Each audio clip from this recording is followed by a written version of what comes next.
सूक्ष्म दृष्टि से देखा जाए और विस्तार से अध्ययन किया जाए तो संस्कृत भाषा में संसार का संपूर्ण ज्ञान, आध्यात्मिकता, नीति, रीति और व्यावहारिक ज्ञान उपलब्ध है।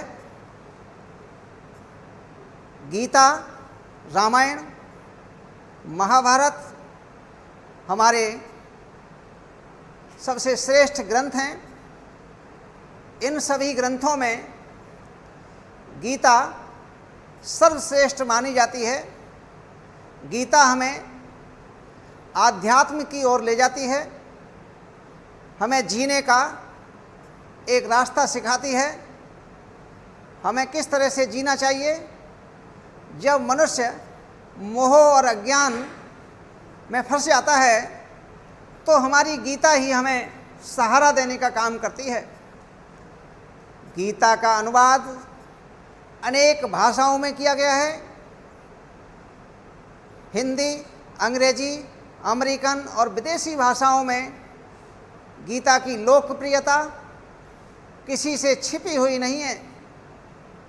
यह गीता महाभारत, जिसमें अनेक पर्व हैं, कौरव और पांडवों का जिसमें युद्ध हुआ था, अनेक बच्चों ने शस्त्र विद्या सीखी थी। पांडवों ने, कौरवों ने मिलकर, और श्री कृष्ण उनके सारथी बने थे। उस महाभारत से हमें धर्म की शिक्षा मिलती है। वो बताता है कि हम धर्म से जब हट जाते हैं तो निश्चय ही हमारा नाश अग्रसर हो जाता है, हम नाश की ओर चले जाते हैं। तो महाभारत में, जिसे हम जय संहिता भी कहते हैं, जय संहिता एक ऐसा ग्रंथ है जो संसार का अद्वितीय ग्रंथ है। महर्षि वेदव्यास, जो पाराशर ऋषि के संतान थे, उन्होंने अपने ज्ञान से इसको भाषाबद्ध किया। इस महाभारत में 6 प्रकार की नीति और 4 प्रकार के उसके चलाने के ढंग उपलब्ध हैं। सेना का संगठन, सेना की उपलब्धता, यानी युद्ध से लेकर और जीवन तक का सारा ज्ञान इस महाभारत में है। उस महाभारत में युद्ध पर्व में जब श्री कृष्ण जी रथ चला रहे थे, सारथी बने हुए थे अर्जुन के, क्योंकि अर्जुन ने श्री कृष्ण को ही मांगा था। दुर्योधन ने श्री कृष्ण की सेना मांगी थी, 11 अक्षौहिणी सेना, लेकिन अर्जुन ने श्री कृष्ण को मांगना था तो श्री कृष्ण जी ने कहा कि मैं युद्ध में शस्त्र नहीं चलाऊंगा, केवल सारथी की तरह रहूँगा। तो सारथी बनकर जिस समय जा रहे थे, तो लेकिन युद्ध करते करते एकदम विचलित हो गए जब उन्होंने देखा कि भीष्म पितामह, गुरु द्रोणाचार्य, शकुनी, दुर्योधन, दुशासन, अनेक उनके चाचा ताऊ के भाई सभी उसमें मौजूद थे। कृपाचार्य जैसे कुलगुरु उनके सामने थे। उसने कहा श्री कृष्ण से कि मैं युद्ध नहीं करूंगा, लेकिन श्री कृष्ण ने उसे वरवश रथ पर बैठा लिया और बैठाने के बाद उसे बहुत समझाया, लेकिन समझ में नहीं आ रहा। तो वही वाली बात आ गई। गीता में भी श्री कृष्ण ने अर्जुन को समझाया है। ये वही गीता है जो संसार की सर्वश्रेष्ठ पुस्तक है। इस गीता में ये हमारा जो पाठ है 11वीं में, गीतामृतम, गीतामृतम ऐसा पाठ है जिसमें परीक्षा में जरूर कहीं ना कहीं से आता है। आज इस पाठ को समझने के लिए और समझाने के लिए बच्चों आपका YouTube चैनल पर स्वागत है। आज मैं YouTube के माध्यम से इस गीता के रहस्य को इन कुछ श्लोकों द्वारा आपको समझा रहा हूं। आशा है आपको बहुत पसंद आएगा। गीतामृतम का पहले अर्थ क्या है? गीता का अमृत, यानी गीता तो अपने में वैसे ही अमृत है और उसमें भी अमृत, सर्वश्रेष्ठ पुस्तक, उसमें भी निकाला जाए अमृत। जैसे समुद्र का मंथन करने के बाद सारा मंथन हो गया और नीचे सबसे बहुत कठिनाई से जो अमृत निकला था, ये वही श्लोक मंथन करने के बाद ये गीता में से चुने गए हैं। इन चुने हुए श्लोकों के द्वारा मैं आपको समझाना चाह रहा हूँ। जब अर्जुन कायरता की ओर जा रहे थे, हाथ जोड़कर खड़े हो गए, मैं नहीं करूँगा युद्ध, कांपने लगे, हैं मेरे बस की नहीं है। तब श्री कृष्ण ने उनको समझाया और बेचारे दुखी भी हुए श्री कृष्ण जी। तो पहला श्लोक है, तम तथा कृपयाविष्टम अश्रुपूर्णः कुलेक्षणम विषीदन्तम इदं वाक्यम उवाच मधुसूदन। कृपया, करुणा से, करुणा भरी हुई थी, बहुत दुख था उन्हें। आविष्टम, युक्त, अश्रुपूर्ण, अश्रुणापूर्ण, अश्रुपूर्ण, आंसुओं से पूर्ण, ईक्षणम मानी नेत्र, आंसुओं से पूर्ण नेत्र वाले। विषीदंतम, दुखी हो रहे थे जो अर्जुन। कौन दुखी होता है? कृष्ण जी नहीं। कृष्ण जी तो मन ही मन थोड़ा उदास थे, लेकिन अर्जुन तो दुखी थे, विषीदंत थे। ऐसे विषीदंतम, ऐसे दुखी होते हुए, इदम वाक्यम, यह वाक्य, मधुसूदना उवाच, श्री कृष्ण जी ने अर्जुन से कहे। तो तम द्वितीय व्यक्ति का रूप है, कहने में द्वितीय व्यक्ति आती है। तो तम, तम मानी उन श्री कृष्ण से, मधुसूदना इदम वचनम उवाच, यह वचन कहे। क्या कहे? तम तथा, इस प्रकार से करुणा से भरे हुए, आंसुओं से पूर्ण नेत्र वाले, दुखी होते हुए अर्जुन को समझाते हुए श्री कृष्ण जी ने ये वचन कहे। यदि अनुवाद कहें तो, विषीदंतम तम अर्जुनम अश्रुपूर्णा कुलेक्षणम इदम वाक्यम मधुसूदना उवाच। दुखी होते हुए अर्जुन से श्री कृष्ण जी, दुखी कौन हो रहा था? अर्जुन हो रहे थे। उस दुखी होते हुए अर्जुन से श्री कृष्ण जी ने ये वाक्य कहे, यानी साफ साफ कहना पड़ा श्री कृष्ण जी को, बताना पड़ा कि क्या कमी है, क्या समस्या है। तो क्या कहा श्री कृष्ण जी ने कि क्लेब्यम माष्कमा पार्थ न एतत् त्वयि उपपद्यते क्षुद्रम हृदयम दौर्बल्यम त्यक्तवो तिष्ठ परंतपः।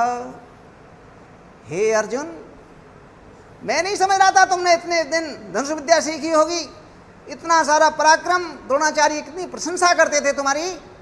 आज तुम्हें ये गुण नहीं सिखाया कि क्षत्रिय को का सबसे बड़ा अवगुण उसकी कायरता है। तुम्हें तो कायरता दिखाई दे रही है। तो हे अर्जुन, तुम मेरे सखा हो, मित्र हो, मित्र के नाते मैं तुम्हें ये समझाना चाह रहा हूं कि हे अर्जुन, क्लेब्यम माष्कमा, तुम कायरता की ओर मत जाइए। क्लेब्यम माष्कमा, तुम कायरता की ओर मत जाओ, अर्थात अपने अंदर तुम कायर मत बनो। कभी कायर व्यक्ति युद्ध नहीं कर सकता। क्लेब्यम माष्कमा, तुम कायरता की ओर मत जाओ। और ना एतत्, ना एतत्, एतत् मानी यह,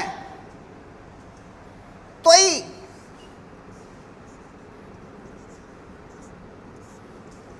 उपपद्यते,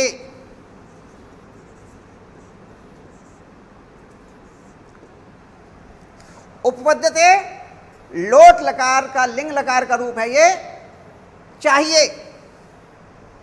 और न एतद, ना यह, त्वयि मानी तुझ में, उपपद्यते उत्पन्न होनी चाहिए। ये कायरता तो तेरे अंदर उत्पन्न नहीं होनी चाहिए, क्योंकि तू क्षत्रिय है। क्षत्रिय में कायरता का क्या मतलब? आपने नाम सुना होगा शिवाजी का। शिवाजी भी एक अच्छे राजा थे, मराठा थे, और ये मराठा नाम जो पड़ा था, मराठा मरहठा या मारहठा तभी बना था ये मराठा।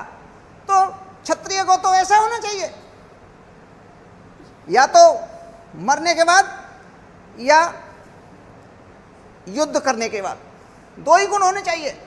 तो क्लेब्यम मास गमा पार्थ, हे पार्थ, हे अर्जुन, तुम कायरता की ओर मत जाओ, तुम में कायरता को मत उपद्यते, अपने अंदर मत उत्पन्न होने दो। क्यों? और देखो ध्यान से, क्षुद्रम हृदयम दौर्बल्यम, ये कायरता आती है हृदय में, ये कायरता हृदय में निवास करती है। तो अपने हृदय की क्षुद्रम मानी छोटी से छोटी कायरता को भी, छोटी से छोटी कमजोरी को त्यक्त्वा, ये त्वा प्रत्यय है, इसका अर्थ है कर, खादित्वा पीत्वा हंसित्वा, और त्यक्त्वा, त्यक्त्वा मानी त्याग कर, खाकर, पीकर, हंसकर, ऐसे रूप बनते हैं। तो त्यक्त्वा मानी त्याग कर, उत्तिष्ठ, खड़े हो जाओ। खड़े होने का मतलब खड़े तो थे ही वो, युद्ध का संकेत दे रहे हैं वो, युद्ध के लिए खड़े हो जाओ। और परंतपः, परंतप कहा, क्यों कहा परंतप? यहां उसका और उत्साह बढ़ा दिया, अर्जुन का उत्साह थोड़ा सा और बढ़ा दिया। परंतप, जब अर्जुन युद्ध में खड़े हो जाते थे, दूसरी ओर जो पर मानी दूसरे जो शत्रु होते थे वो उदास हो जाते थे और वो निश्चय कर लेते थे अब तो हार निश्चित है।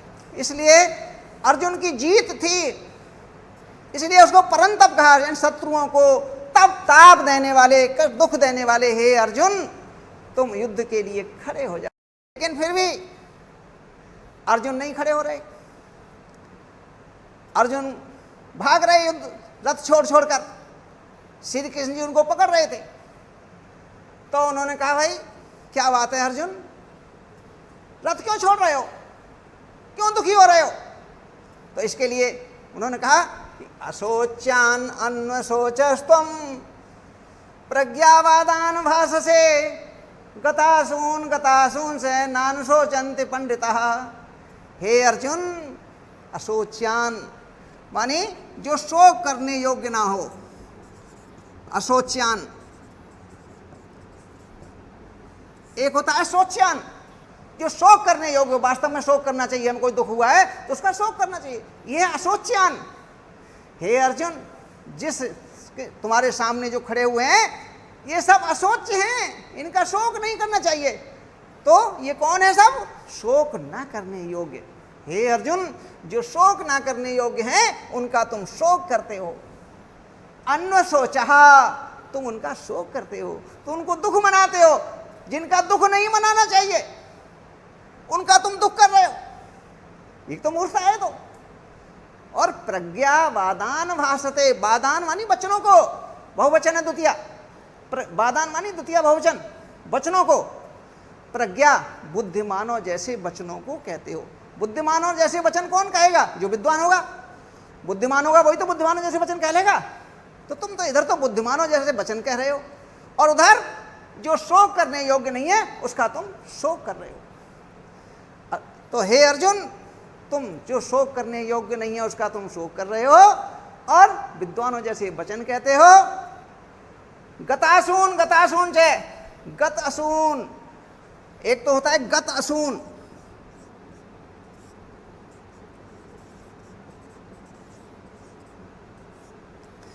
और एक होता है अगत असून।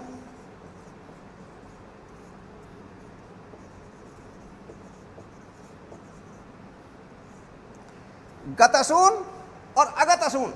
गत मानी हो गई है, बीत गई है। असून मानी मृत्यु, जिनकी मृत्यु हो गई है, अर्थात जो मर चुके हैं।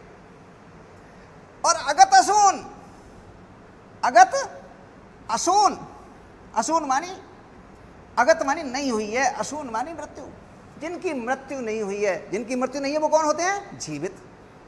जिनकी मृत्यु नहीं हुई है वो जीवित है ना।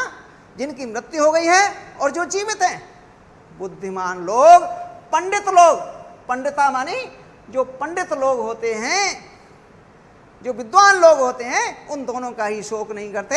चाहे किसी की मृत्यु हो जाए, चाहे किसी को जीवित है, उनके लिए दोनों बराबर हैं। क्यों? वो जानते हैं कि जिसकी मृत्यु हो गई है उसका जन्म हो जाएगा, और जिसका जन्म हो गया है उसकी मृत्यु होगी निश्चित। ऐसा कोई संसार में नहीं है जिसका जन्म हुआ है उसकी मृत्यु ना हो। तो हे अर्जुन, जो तुम शोक करने योग्य नहीं उसका तुम शोक करते हो, और बुद्धिमानों जैसे वचनों को कहते हो। वचनों से तो ऐसा लग रहा है तुम बुद्धिमान हो, लेकिन सोचने से ऐसा लग रहा है तुम मूर्ख हो। ऐसा विरोधाभास क्यों है तुम्हारे अंदर? जो शोक करने योग्य हैं उनका तुम शोक करो तो ठीक लगेगा, लेकिन जो शोक करने योग्य नहीं है इनकी सबकी मृत्यु होनी है जितने बैठ खड़े हैं यहाँ पर सामने। तो जो शोक करने योग्य नहीं है तुम उनका शोक कर रहे हो और विद्वानों जैसी बातें कहते हो। इससे बड़ा संदेह हो रहा है तुम्हारे ऊपर। भाई तुम बुद्धिमान कहूँ तुम्हें या मूर्ख कहूँ? क्या क्या सोचूं मैं तुम्हारे बारे में? भाई बुद्धिमानों जैसी बातें कर रहे हो और जो शोक करने योग्य नहीं है उसका तुम शोक कर रहे हो। क्या करना चाहिए तुम्हारे बारे में भाई? तो अर्जुन बेचारा संदेह में पड़ गया। उनके महाराज फिर मैं क्या करूं, क्यों नहीं करूं शोक? आखिर शोक क्यों नहीं करना चाहिए? जो मरते हैं सब रोते हैं और जो जीवित हैं उनको खुशियां मनाते हैं जन्म होता है तब। तो मैं क्यों नहीं करूं? तो उनके से इसका भी मेरे पास उत्तर है। बेटे मैं तुझे समझा रहा हूं, भैया तू मेरा सखा है, मित्र है, देख समझ ले। ये जो शरीर तू देख रहा है जिसे तू ले लेकर भाग रहा है रथ से, इस शरीर में क्या है देख समझ ले ध्यान से। जब ये वृद्ध हो जाएगा जीवात्मा भी छोड़कर भाग जाएगी इसे। जीवात्मा से छोड़कर भाग जाएगी। छोड़ो इसे, वृद्ध हो गया, गलत हो गया, इसमें तो कुछ नहीं है, खून का संचार भी नहीं है, रक्त भी नहीं है, इसमें रहकर मैं अब करूं क्या? ऐसे कमजोर शरीर में जिसमें चला जाना फिर आ जाए, ऐसे शरीर में नहीं रहता। तो देख समझ ले ध्यान से। देहिनो अस्मिन् यथा देहे कौमारम यौवनम जरा तथा देहांतरम प्राप्तिर धीरस्तत्र न मुह्यति। हे अर्जुन देख ध्यान से समझ ले।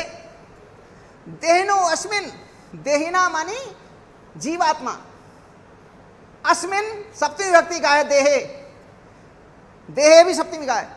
इस शरीर में यह जो जीवात्मा है समझ ले ध्यान से, कौमार्य, कौमार्य अवस्था में, कौमार्य शैशवावस्था छोटा बच्चा जो होता है, फिर यौवनम युवावस्था, और फिर वृद्धावस्था में रहती है।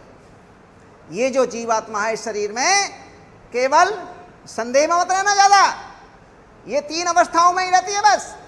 ये तो शैशवावस्था में रहती है, फिर युवावस्था में रहती है, फिर वृद्धावस्था में रहती है।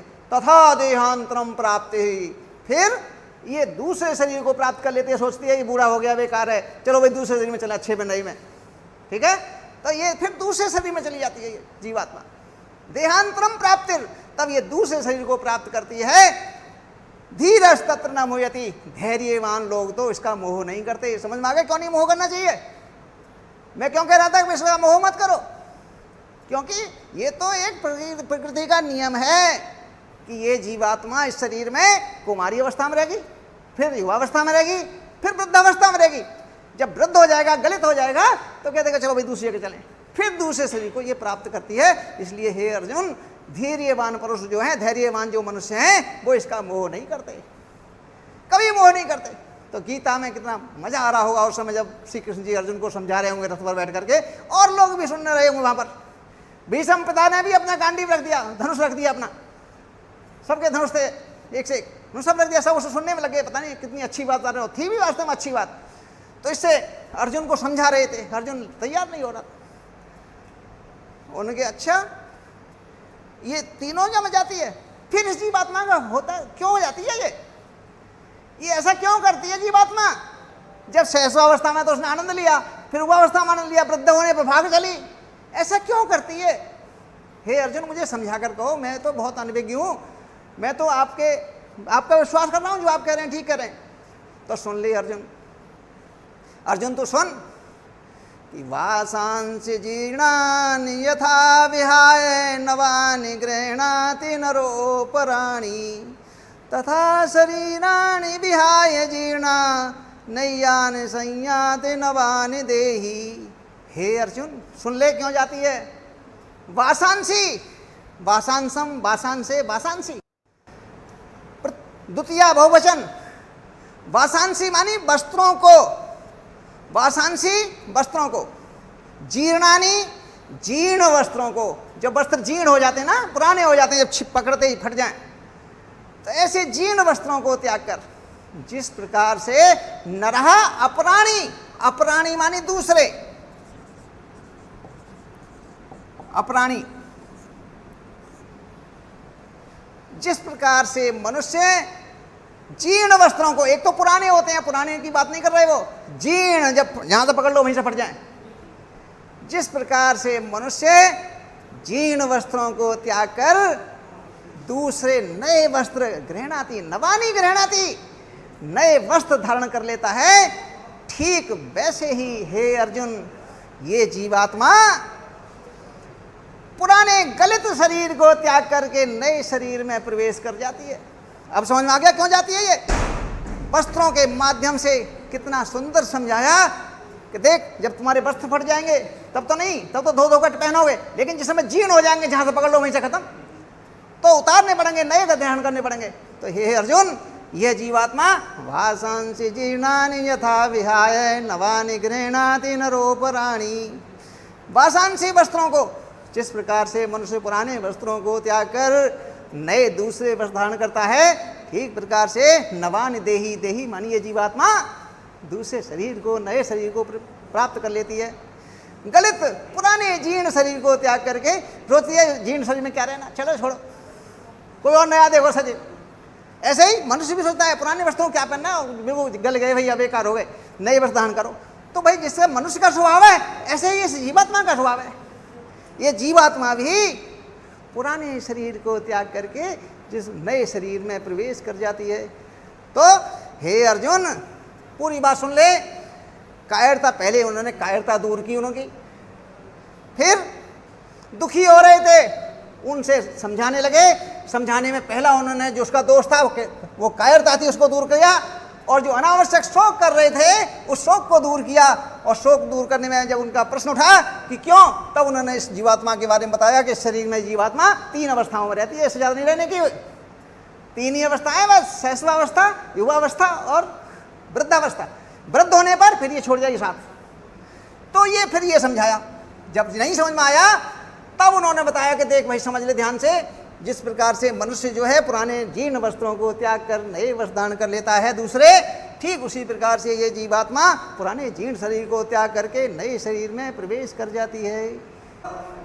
फिर दोबारा देखिए इसे ध्यान से समझ में, देखिए क्लेब्यम मास्कमा पार्थ नाएता तो उपद्यते क्षुद्रम हृदयम दौर्बल्यम त्यक्तो वा परंतपा। दौर्बल्यम दुर्बलता, दौर्बल्यम मानी दुर्बलता, क्षुद्रम छोटी से छोटी भी, यानी उन्होंने कहा बड़ी नहीं, बिल्कुल छोटी छोटी सूक्ष्म से सूक्ष्म भी अगर तेरे अंदर दुर्बलता है तो इसको त्याग करके हे परंतप, हे अर्जुन तू इसको जो है छोड़ दे, इस कायरता को त्याग दे।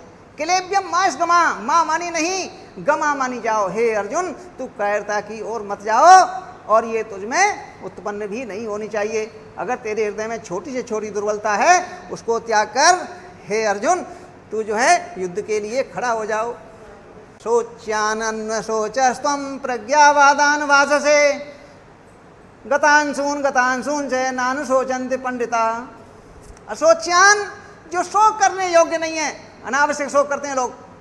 शोक क्या करना है इस जीवात्मा का, इसका तो होना है, जो ये तो यथार्थ है, यथार्थ जो कभी मिटने वाला ना है, ऐसा है ये। तो अशोच्यान अन्य सोचा तुम, जो अशोच्यान है यानी जिसको तुम शोक करने योग्य नहीं है हे अर्जुन, तुम उसे शोक करते हो, और प्रज्ञा मानी बुद्धिमानों जैसे वचनों को कहते हो। ये दोनों विरोधाभास है। कभी बुद्धिमान लोग जो शोक करने योग्य नहीं है उसका शोक नहीं करते, लेकिन तुम बुद्धिमानों जैसी बातें कर रहे हो, और फिर जो शोक करने योग्य नहीं है उसका तुम शोक कर रहे हो हे अर्जुन। तो ऐसा क्यों कर रहे हो तुम? गतासून, गत असून, असून मानी मृत्यु, और गत मानी हो गई है जिनकी मृत्यु हो गई है, और अगत असून, अगत मानी नहीं हुई है, असून मानी मृत्यु, और जिनकी मृत्यु नहीं हुई है अर्थात जो जीवित हैं। तो ये जो जीवित हैं और जिनकी मृत्यु हो गई है, पंडित लोग उनका कभी भी शोक नहीं करते। तो उन्होंने कहा महाराज क्यों नहीं करते शोक? जब लोग मरते हैं तो रोते हैं लोग, जब जन्म होता है तो खुशियां मनाते हैं लोग, फिर मैं शोक क्यों ना करूं? आप बताओ तो इसके बारे में क्या रहस्य है, कोई तो कारण होगा। तब उन्होंने समझाया कि देख समझ ले बेटे, देहिनो अस्मिन् यथा देहे कौमारम यौवनम जरा तथा देहांतरम प्राप्तिर्धीरस् तत्र न मुह्यति। हे अर्जुन, देख ले, समझ ले खूब इस जीवात्मा के बारे में, ध्यान से समझ ले। क्यों नहीं शोक करना चाहिए? लोग करते हैं, वो बेवकूफ होंगे, वो तेरी तरह विद्वान तो नहीं है, वो तुम बुद्धिमानों जैसी बात कर रहे हो भाई, फिर तुम शोक कर रहे हो, ऐसा क्यों कर रहे हो? इस शरीर में देहिना मानी जीवात्मा, इस शरीर में ये जीवात्मा कौमारम यानी कौमारी अवस्था, शैशवावस्था यानी जिसको बोलते हैं बचपन, इसमें रहती है, फिर युवावस्था और फिर वृद्धावस्था, इन 3 अवस्थाओं में रहती है। इसके बाद क्या करती है फिर ये? तो सुन, ये जो है फिर तथा देहांतरम प्राप्ति, फिर ये दूसरे शरीर को प्राप्त कर लेती है। वृद्ध हो गया, ये गलित हो गया, इसमें क्या करना, रह करके परेशानी हो गई, तो ये जो है दूसरे शरीर में चली जाती है जीवात्मा। तो फिर ये जो है, इसलिए मोह नहीं करना चाहिए, इसका शोक नहीं करना चाहिए। सब तो समझ में आ गया तेरे, शोक क्यों नहीं करना चाहिए? मैं क्यों मना कर रहा हूं? तू कह रहा है वो शोक कर रहे थे, वो रो रहे थे, वो ये कर रहे थे। अरे रोते रोने दो, तू समझ ले, ये जीवात्मा इस शरीर में 3 अवस्थाओं में रहती है, सहस्वावस्था, युवावस्था और वृद्धावस्था। इसके बाद ये दूसरे शरीर को प्राप्त कर लेती है। धैर्यवान मनुष्य जो है इसका शोक नहीं करते।